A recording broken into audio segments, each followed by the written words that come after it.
O'zbekistondagi 3-fevral kuni e'lon qilingan Darknetga sizdirilgan ma'lumotlar qanday yo'llar bilan chiqqan bo'lishi mumkin va bundan fuqarolarga qanday zarar bo'lishi mumkin? Qaysi tashkilotlarga kiberhujum bo'lgan? Bugun shular haqida gaplashib o'tamiz. Hozirda nima haqida gap ketmoqda? Darknetda ma'lumotlar tarqalgani haqida xabarlar. Ijtimoiy tarmoqlar va Reddit platformalarida O'zbekiston davlat axborot tizimlaridan 15 milliondan ortiq fuqarolarga oid shaxsiy ma'lumotlar Darknetda joylashtirilgani xabarlar tarqaldi. Bu xabarlarda aytilishicha, hukumatning umumiy OneID yoki yagona kirish serveri orqali tizimga kirilgan bo'lishi mumkin. Mumkin hali tasdiqlanmadi. Shunga bog'liq holda ba'zi xabarlar Ijtimoiy himoya milliy agentligi arxiv ma'lumotlar bazasi va boshqa tizimlar aytmoqda. Rasmiy idoralar nima dedi? Kiberxavfsizlik markazi holat bo'yicha tekshiruv olib borilmoqda va dalillar tahlil qilinmoqda.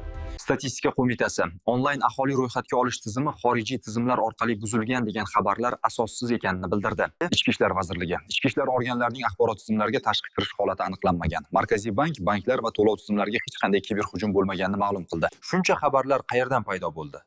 Ko'plab Darknet va forum xabarlarining tarqalishiga sabab bo'lishi mumkin bo'lgan texnik holatlar. Bir nuqtadan kirish tizimining buzilishi. Agar yagona identifikatsiya tizimi OneID zaif bo'lsa, u orqali bog'langan tizimlarga kirishga urinishlar yanada oson bo'lishi mumkin. Darknetdagi e'lonlar, hakerlar yoki anonim foydalanuvchilar Darknet forumlarida ma'lumotlar paketini e'lon qilgan bo'lishi mumkin. Bu esa ijtimoiy tarmoqlarda keng tarqaldi. Bu rasmiy tasdiq emas. Mish-mishlar va spekulyatsiyalar internetda noto'g'ri yoki tekshirilmagan ma'lumotlar juda tez tarqalishi mumkin, ayniqsa Reddit kabi chet el platformalarida. Bu ishonchli xabar degani emas. Agar Darknetga chindan ham real shaxsiy ma'lumotlar chiqib ketgan bo'lsa, firibgarlar buni fuqarolarga zarar yetkazish uchun bir necha xavfli sxemalarda ishlatishi mumkin. Quyida eng ko'p uchraydigan real xavflarni ochib beraman.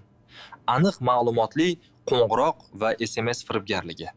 Firibgarlar qo'lida familiya, ism va sharif, telefon raqami, PIN-fel, ya'ni pasport ma'lumotlari manzil bo'lsa, ular ishonchni 10 barobar tez qozonadi. Misol uchun, assalomu alaykum, Shahboz aka. Sizning PIN-felingiz bilan bog'liq muammo chiqdi.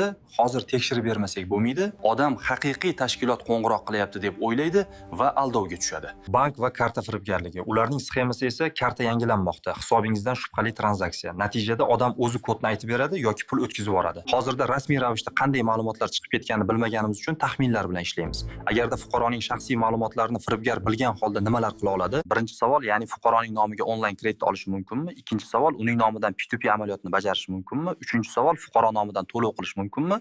Bu savollarga keyingi videolarda javob berib o'tamiz. Hozircha kanalimizga obuna bo'ling, like bosing va izohlarda fikrlaringizni qoldiring.